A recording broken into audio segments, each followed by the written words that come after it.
So we're about to react to something. We're about to react to something that we never really react to. Tommy G. Tommy G. I watch other people react to. I'm not gonna lie, but he goes to most dangerous places, most crowded. I don't even know what I'm saying. It's mostly dangerous places. I'm not gonna lie. Inside Italian. What? Inside the Indian reservation where people go missing. Example. Bro, like the video or they're gonna stop punching me in the stomach. Wait, okay, I would just... There's a lot of murders that haven't been solved. A lot of people have been out here and they never find anybody who did it. Go him. Police shooting in the valley. By our count, it is the 28th time this year. We know the FBI is also involved in this case since it's on Gila River Indian community land. Hey, on the block. In the stop. Sorry. Serious though. For white boys like me, native reservations are hard places to access, and understandably so. Because I understand history, it makes sense why Native Americans can be closed off, resentful, and even downright hostile towards white folks. After all, many tribes have a similar story. European immigrants landed on their shores, starving and close to death, and many natives offered their help to help these pilgrims survive. In fact, our national holiday of Thanksgiving celebrates this very hospitality. Now, I know I simplified the beginning between the two groups, but what eventually followed were things like enslavement, frequent bloody battles, natives getting pushed from the land they had known for centuries, and smallpox wiping out 90% of the native population. Now, this isn't to say that the original Americans would have lived in some paradise world if it wasn't for the European settlers. The truth is, many tribes warred with each other, massacred each other, they massacred many settlers, and native warriors had some ugly practices like scalping their enemies. You see, no matter the conflict, things can get ugly when there are battles over resources, personal freedom, and valuable territory. It's just how humans are. But all things considered, Indians got the sharp end of the stick when dealing with the Europeans. They experienced numerous atrocities at the hands of people like Christopher Columbus and Andrew Jackson. But more on this later. We don't have time for me to ramble about history all day, so let's get into the people that we are meeting today. In this episode, we dive into the Gila River Reservation and see what life is like for the people from the Pima and Maricopa tribes. These people have had their fair share of battles ranging from water right disputes with the US government to fighting things in the community like obesity and drug addiction. But they've also triumphed on major levels. They've scored massive infrastructure deals with the government, as well as had fantastic success with their casinos. Enough of the talk for now, let's get into the episode. Yo, Tommy G is the only person I know. I don't know why I keep saying like maybe only person. He does great on research, or he just like, I like his videos that go in the background. So you like in the backstage, you know, like there's some things you don't even think about. Of course, you probably don't want to think about because it's dangerous. So you're just like, well, not going to that area. So now you get to know like why you're really not going to that area. Like, there's always a reason for something. Stop. In the first part of this journey, we are welcomed into the home of Grandma Sandra, a town staple who cooks for us and tells us about the culture and community. Here we go. I'm Tommy. Sandy, Nice to meet you. What land are we on right now? we're on the Gila River. Can you tell me any of the history of this place? The Pima is called Akamil Atham. That's the name of our people. And we've been here from the very beginning. In fact, our land is in Phoenix, the whole area of Phoenix. We're related to the Hohokam tribe. The white folks came, all the tribes got put on reservations. And this is our reservation that we have now. I'm going to give everyone their first reading assignment so far on the channel. There's a book called Bury My Heart at Wounded Knee that everyone should read. Imagine for a moment that the Chinese began taking over America and that the way they made peace with us was by forcing us to sign treaties that removed us from the wonderful land we grew up on and forced us to move to the shittiest areas they could find. Places where crops can barely grow and the resources are slim. And on top of that, the minor concessions they did offer to us in the treaties, shortly after, they would break their word and go back on their promise. Let's take the Sioux people in Nebraska, for example. Once the US government found out that the land that they stayed on had valuable gold mines, they again pushed them to a new and even shittier parcel of land. This is what tribes across the country experienced experienced in their dealings with the US government over the mid-1800s. To best understand the treachery of this period, I recommend you read the book Bury My Heart at Wounded Knee. I read this book in college and what I learned has stuck with me ever since. This book is linked in my description. We get free health, well, in this state. I lived in Virginia and they don't have it there. And they might now, but my family has land here. We cause any problems, we could get kicked off our reservation. The casinos brought in a lot of money for us. How does that work? Does every person that lives here have a share in the casino? Because I've been in Seminole country where I think it's over 18, all of the kids get a certain monthly sum So gambling is the best solution? from the casino. Yes, ours is every 3 months. And when they turn 18, they'll get their money. Are there any benefits or perks living in the tribe? Like you were saying, free health care? Well, this tribe here helps you pay your electricity. We don't pay water bill. We don't pay rent. We don't get taxed for our land. Let's talk about free housing in this area. From what I understand, when a tribal member comes of age, they will be built a house free of charge, and the size of the house will depend on how big their family is. Additionally, upon turning 18, this person will also receive a lump sum of between $50,000 and $100,000 to kickstart their adult life. And for supplemental income for everyone on the Gila River Reservation, children and adults, they each receive a quarterly stipend ranging from $350 to $650. Now, this country has had a long-standing debate if these practices help or hurt a community. You guys tell me what you think in the comments. We're having our Thanksgiving dinner right now too. Is that a complicated holiday to celebrate? You know, I grew up in foster care and I never knew none of my family until I turned 25. When I turned 25, I came to look for my family. I found my mom and my dad. My mother's from here, the tribe, and my dad's from the Tono-O'odham tribe. And when I found out about that, I was so happy, and both tribes accepted me without no doubt. I never grew up here, but I've been living here now for over like 40 years, 45 years. I did get to meet my mom, but I never got to meet my father. You could only pick one tribe to be enrolled in, and I picked my father's side because I never got to meet him, and I wanted something from him, and so I picked that tribe. I'm not gonna lie, somebody just followed and I'm not even live right now. Okay. But I've always lived on this tribe, in the Pima tribe. Something extra was telling us in the car that I wanted to ask you about is that there's kind of myth or rumors of spirits in the mountains or portals. Have you ever heard anything like that? Oh yes. Yeah. Have you ever heard of anyone going missing or like talking to the mountain spirits and bad things happen? One of my uncles, he does go up there a lot, and he says he always sees stuff, different things, like he gets the clay from the mountain and he makes it on. The symbol of the guy with the flute, that is the fertility god, isn't it? It worked for me, folks. Within 1 week of trying with my wife, we got pregnant. How would you describe this place to someone that's never been here before? They still go by the old ways, you know. Some people still cook with wood, but now they're building houses for the people out here, so they're getting new houses. They're still building houses now from the casino, you know. The casino money flows through. Yeah. How do you feel about our government? I think they're kind of crooked, you know. They take a lot of money from us. The casino is built on our land, we built it, but they still tax us. You know, a lot of people out here, they're either on drugs or drinking, you know, because they don't have no kind of income, nowhere to go.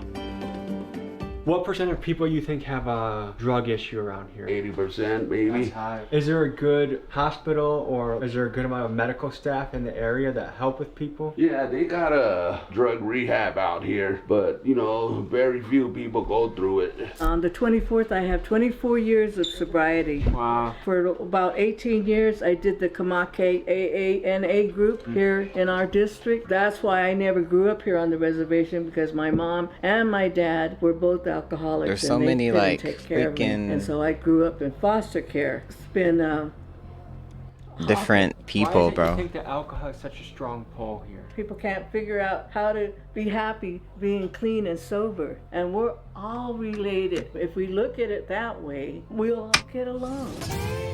Exactly. Why can it not be that simple? About how long do you go on each side? Really fast, a minute, not even a minute. As soon as this grease is hot, it gets it cooked fast. Kind of like a thick tortilla almost. Yeah, so this is my dough. This is the flour most natives use, the bluebird. I'm trying to teach my family, my girls, or anybody who wants to, know how to do it so they can carry it on. W. be shooting. People be trying to break into the Not shit. shooting. Bandos around here. Oh hell yeah! See, this is probably the security right here. Oh look, someone discarded a toilet right there. If I had to shit and I came across that, I'd be disappointed. People go up there. People climb all the way up there. That's Have you been up crazy. there? No, I haven't been up there. I'm kind of scared of heights. Yeah, I'm scared of heights too. They some owls be shapeshifters. Basically, it's an old human spirit or something. Yeah, this used to be her little owl house. I mean, this is where they used to sell fried bread. What happened? Shit, just time, people getting locked up. She didn't really have much people to help her, so this is what's left of it now. I hear the dust storm comes, it just comes right over that mountain, everything up. How often does a dust storm come? It can come whenever. Is there usually like one good dust storm a year? Yeah, it's a couple.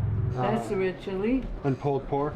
No, this is beef. Literally just because of Beyond Two Souls, the game, they had the Indian part or whatnot and dust storms. Like, so I'm like, wow, that kind of must be real.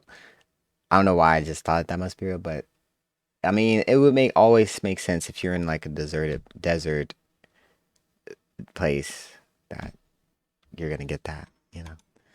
This is over 100 years old. Yes.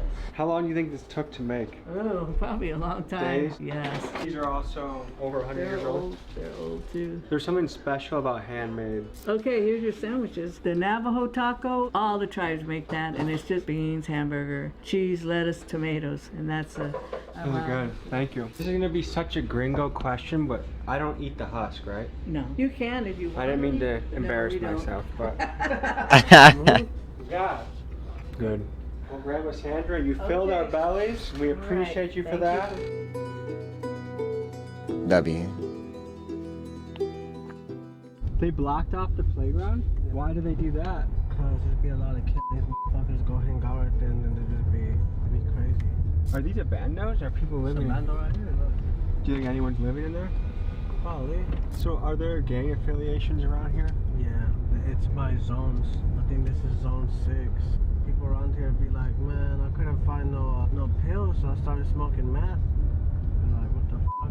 Has Fetty Wap made its way over here? Oh yeah. We're in the circles, which is called a project. This is mostly where everybody lives, I guess. Back in the day, there was a lot of gangs out here. There's still gangs out here now. Back in the day, it was pretty crazy. You grew up around here? Yeah, I grew up over here. There was just a lot of shootings, a lot of people dying from shootings, you know. The airbag was out here a lot. There's still gangs out here now, but they're a lot younger, you know. So what's the relationship with police around here? They don't really do their job around here.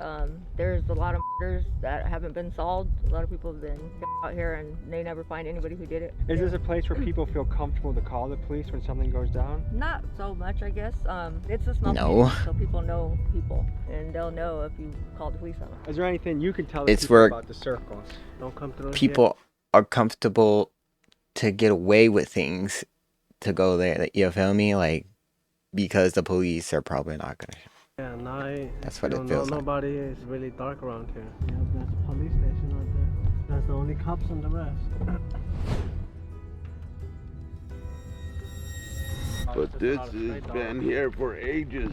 This was an old boarding school. Back in the day, my mom was in a boarding school here. She was small all the way to 13 when she came out of the boarding school. She don't really talk about it. I asked her, she just gets quiet. So, and they did a lot of, you know, the molesting and all that. Some kids Oh, died, you know, no. in their hands. It's crazy Oh, how no. much child molestation the Catholic Church has gotten away with. Yeah. We have got to talk about Indian boarding schools. These places were awful. In 1819, the Civilization Fund Act was passed with the intent to civilize natives and assimilate them to Anglo-Saxon culture. The stated purpose of this act was to kill the Indian and save the man. And in doing so, a few hundred schools were created and ran by the Catholics and other Christian denominations. Hundreds of thousands of kids were forcibly removed from their home, and in the loving name of Jesus, these Christian schools doled out beatings, forced labor, sexual abuse, and a complete crushing of native culture to these kids. With rulers, whips, and sticks as their tools of choice, nuns relentlessly played whack-a-mole I've on seen- their native students. And if hell exists, I've seen that somewhere. That I don't even. These nuns are certainly there, and I hope Satan is playing whack-a-mole on them. And if this imagery isn't enough to infuriate you, imagine if the Taliban took over your town, took you from your parents, and beat the dog shit out of you at their schools until you converted to their version of Islam. That would be insane, and that's what this was like. And folks, I'm proud to be an American, 100%, but it's undeniable that we have some despicably ugly chapters of our past, and the best way to avoid making similar mistakes in the future is to study and learn from history. What does religion mean to you? Just going to church, you know, going by the Bible, doing good. My mom would bring us out here on the weekends and during the summer. So like I went to church in Phoenix a lot. I didn't really come to church out here. Just when I got older, I came to church out here. I noticed you're wearing the Blackhawk hockey team. Yeah. What do you think when a professional sports team has a Native American as their logo? I don't really have a problem with it, but a lot of natives do. Could you imagine if they made a football team called the Whiteskins? Sued. That's Canceled. The man in the maze. That's the Pima's symbol. That's a good symbol for life. Yeah. 'Cause I think we all feel pretty lost throughout life. Yeah. Sometimes you feel like you know what you're going, but for the most part, it's like, where the hell am I, right? Right.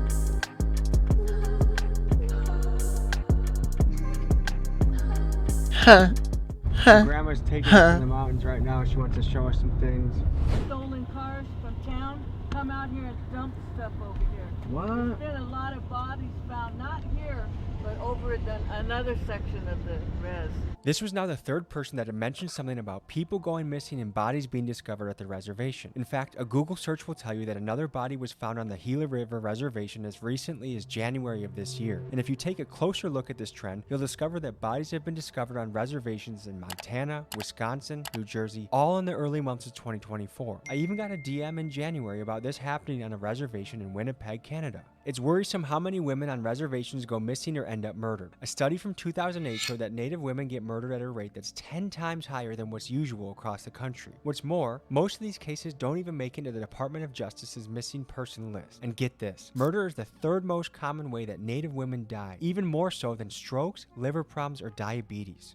So it begs the question, why is this happening? And from what I can gather, there are two main factors. Number one, local law enforcement does not have jurisdiction to police a Native reservation. Instead, the reservation has its own police force regulated by the Bureau of Indian Affairs. For some killers, reservations are opportunistic places where they feel they have a better chance of getting away with their crimes. Combine that with the fact that natives overall tend to not want to talk or cooperate with police, and you find yourself in an environment where murders are really hard to solve. Myself, I used to come up here, drive all the way up there. There's a road you could take, but it's been a long time. And I had a four-wheel drive truck, and I used to go up there and party up there, drinking and get high and all that. To be honest, they say murder is hard.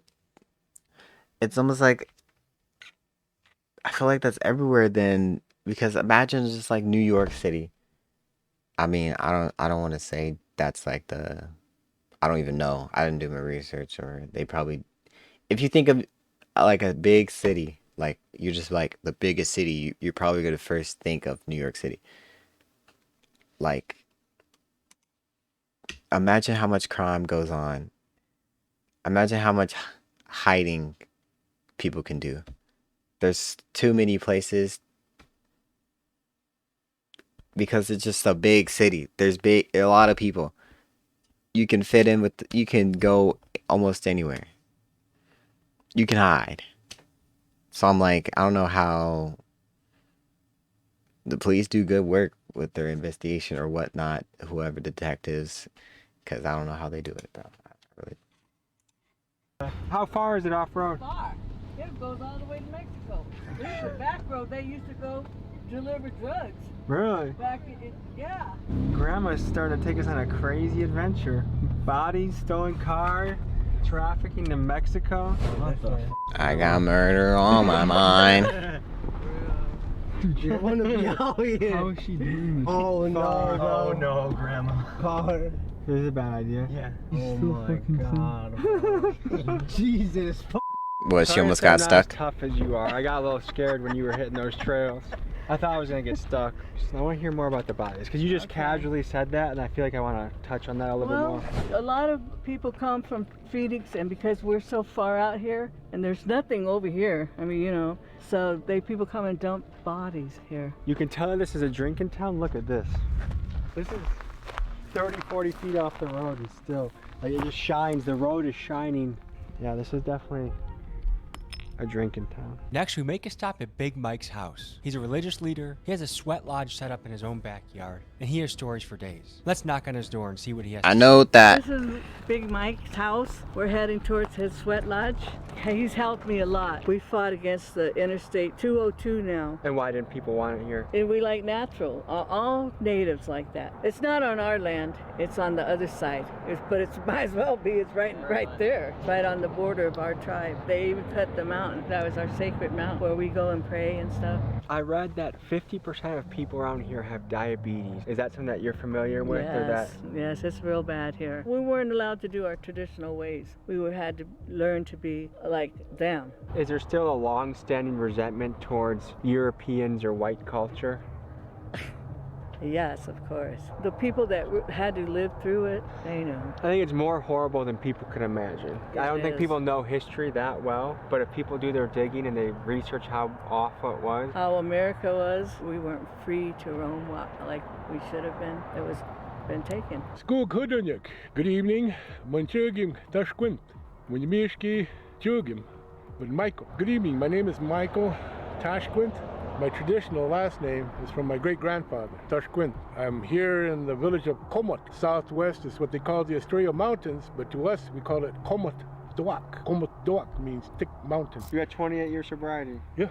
Congratulations. Thank you. What made you start that journey? 93, I lost my brother up the road here. He got hit. We were going up to go get some more beer and everything like that. We're coming back and we were just coming up the road here. Just on the other side there, those houses on that side began. This people hit a horse. You know, the woman, you could see where she hit the windshield. Her face is all bloody. As we were going by, the door on the driver's side was open and there was a guy laying on. So I told my cousin, you know, pull up behind him. They pulled up behind. My brother already jumped out and he ran over. Sometimes, I mean, just right quick, it's so like casual how sometimes people say some things about people passing, and it's like that's just how we are right now in this year, because it's like we've experienced so much, bro, with the vid, with just pretty much just life, and we're just like, yeah, man, like, you know, it's crazy. You always got to recognize that, my gosh. There, just when I got out, I heard my brother go to the other side. And This world's been through some crazy stuff, bro. Chris, look out, there's a car coming, there's a car coming. And then next thing I know, my brother was standing with the door here and he was waving his hands like this. Well, they missed the car, but they hit him right there. And they just went over him and everything like that. I got out of the back seat of the car and I just turned and I looked and I seen him get hit his head and brains, blood and everything like that. And I was over him like talking like this, and I kept telling him, you know, don't leave me. Don't leave me, I need you. You're the one that's holding my leash. My brother was the guy more or less controlled me. If I was gonna kick somebody's ass, he would say, go kick their ass. And I say, really? And I go over there and kick their ass. I ended up getting deep into drugs. I didn't give a shit about anymore. The final point came was that one night, I guess we were sitting there drinking and everything like that. And I was sitting there rolling up joints, sprinkling with coke. Look, last fall, I know Tommy is sitting there like,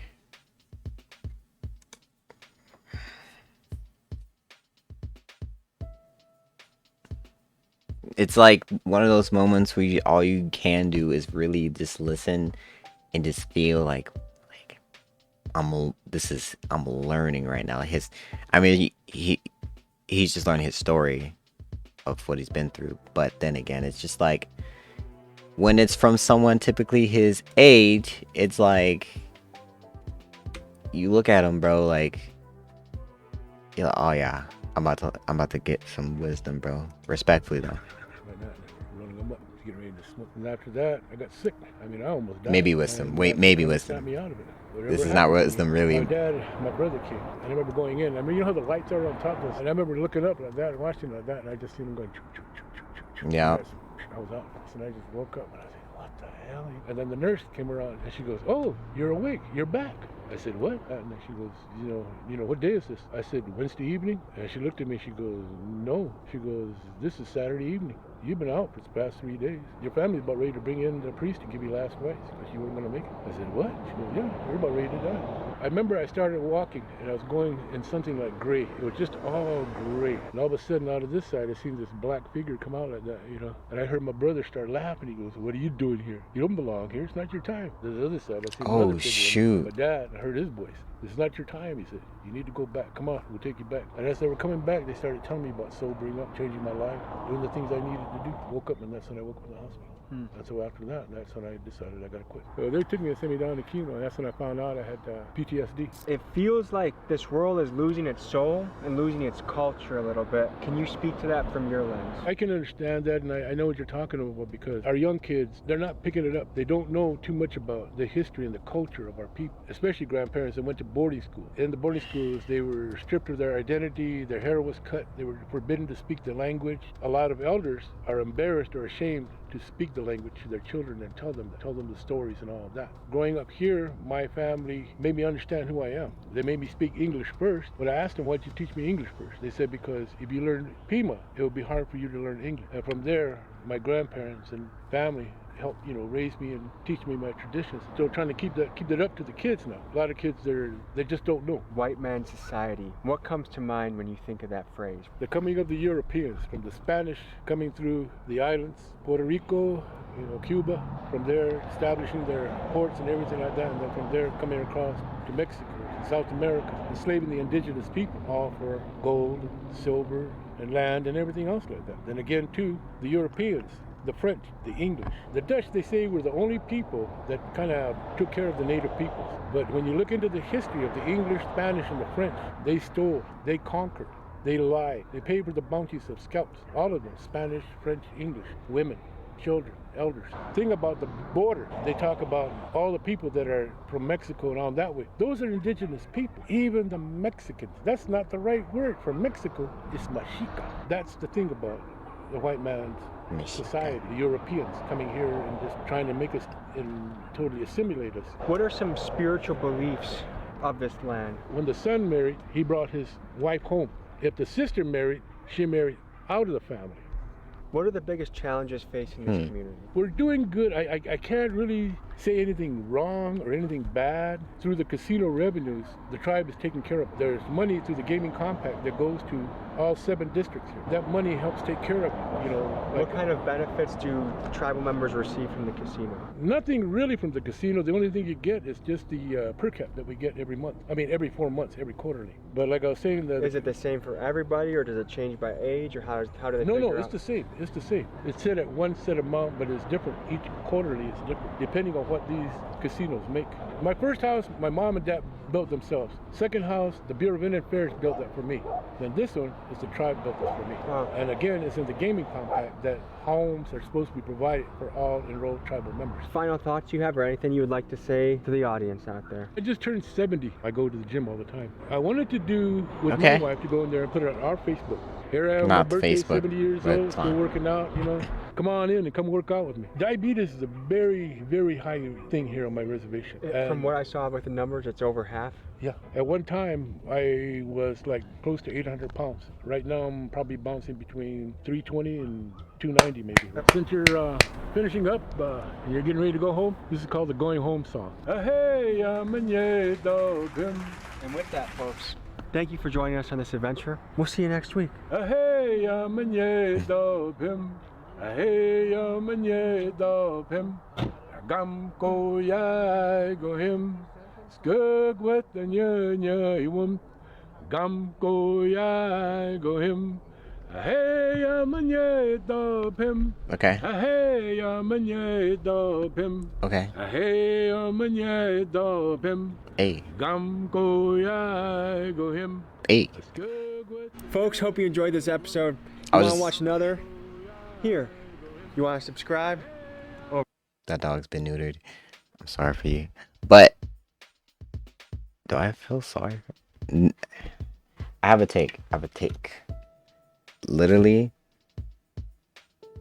as you already knew it, the kids just some kids, I don't always want to say kids in general, some kids in this generation are cooked, because I just realized that it's like we've been through, I feel like as we go through so much in this world, so like me, as I grow up or something, like, I'm not saying I'm going to be embarrassed, but I'm saying like people like me, my age or whatnot, growing up, how this world is, we learned so much. Like, I've learned, of course, history, who knows, not every single thing, but then again, it's like the basic things that happened in history that brought us here today.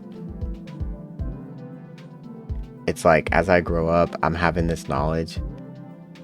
Who's to say that you or parent, whatnot, wants to like teach this to kids?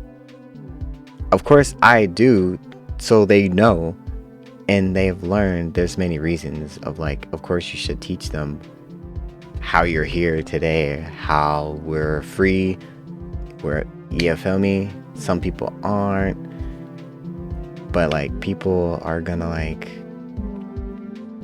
I feel like people are gonna be embarrassed to tell, to teach knowledge, and then they're in this generation, some kids are gonna grow up to not knowing as much as they should.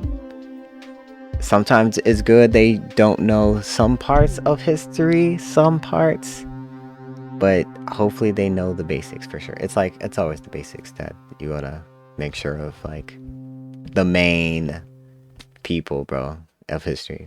It was a weird take. I don't know if that was good or not, but yeah.